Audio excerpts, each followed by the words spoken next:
Hey everybody. Sorry, it's been like a couple days since an update on Troy Senior here. I got a couple notes here. I'm just going to kind of run through his status right now. So for about 3.5 days now, he's been off of all pain meds, all sedation meds, all blood pressure meds. So this is day 4 off of all that stuff, and all of his levels are looking great. He is still intubated, but his oxygen level's really good, and he's at a really low oxygen percentage through the intubation. So they actually mentioned last night thinking about a way to maybe wean him off, but however, he is not fully awake or alert or anything close to that. He is responding every day slightly a little bit more and more and more. He's moving his eyes when you ask him to open his eyes, and his eyebrows. He's looking up, moving his head quite a bit now. It's just slow rolling with all this. He's been moving in the past 24 hours. He's been moving his hands and his feet. And the nurse told him to move his feet. He moved his toes. So it's just slowly going forward. But it's just they said some people can take 2 weeks to really get back to where it's just different for everybody. So they're just kind of a waiting game, just day by day by day. He's been on dialysis since he got intubated on Monday. They took him off for a day, and his levels kind of went back up a hair, not much, not where they were. And they decided to put him on a more aggressive dialysis, which is the 8-hour one. And they did that yesterday, and he responded well to that. His blood pressure was great.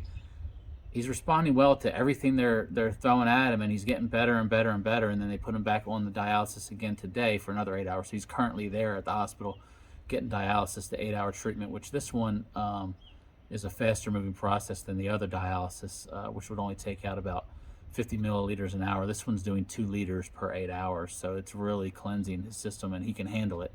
So that's a good thing. And he finally, after probably over a week, finally went to the bathroom. So the nurses were basically almost doing cartwheels up and down the hallways for that, because they get excited about all that stuff. We kind of ran out the room for that one, but he's been consistently going since last night. So that's a great sign that his body's starting to respond to just normal bodily functions and stuff like that, and getting him off all these pain meds and sedation meds, and how toxic his body's been for not only just since he's been in there, but for a long time before he had his initial heart attack last Wednesday. So it's just going to take a long time. He already had stage 4 kidney disease, so his kidneys were not great to begin with. So it's just going to take a long time to get his body cleansed of all the toxins, and then on top of it, all the stuff they've been pumping his body through since he came in last Wednesday. With the heart attack, and pumping him through full of the pain meds and the sedation meds and all that stuff. It's just a lot on your system. We want to thank everybody for your thoughts and your prayers and all the texts and the calls. My mom told me to tell everybody she really appreciates it, and as do I. And I'm really going to try and do more of these updates. I talked to the cardiologist, physician's assistant, yesterday morning when I was there, and they're just not going to do anything about the heart cath as of yet. They're just kind of holding off on it and just seeing how he responds neurologically, and then also his kidneys. So that's the main goal right now, is to get him woken up and his kidneys really responding well before they even think about doing the heart cath, because his heart is so strong. They've done several echocardiograms on him, and it's really, really, really promising and good. They're surprised how good it looks, to be honest with you. And I'm talking to his cardiologist from Charlotte today, Dr. Miller. He said the same thing, and it's just really just a waiting game, and we need him to start waking up more, and he's starting to follow commands from the nurse and stuff like that, but he really needs to respond more for them to really move forward with any of that.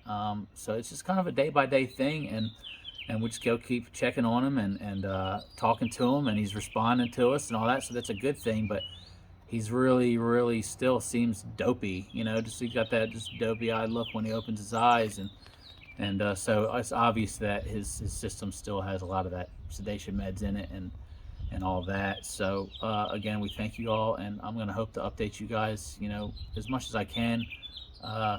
but obviously I can't make any promises. Hopefully tomorrow I'll have a better update for you. You know, maybe he's gonna be up doing some backflips off the hospital bed or something. I don't know.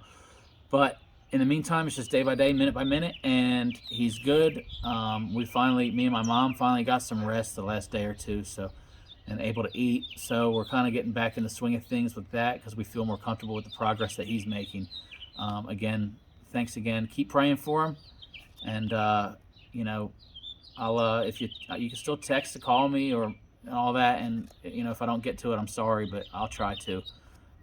Other than that, thanks again. I hope you guys all have a good Sunday.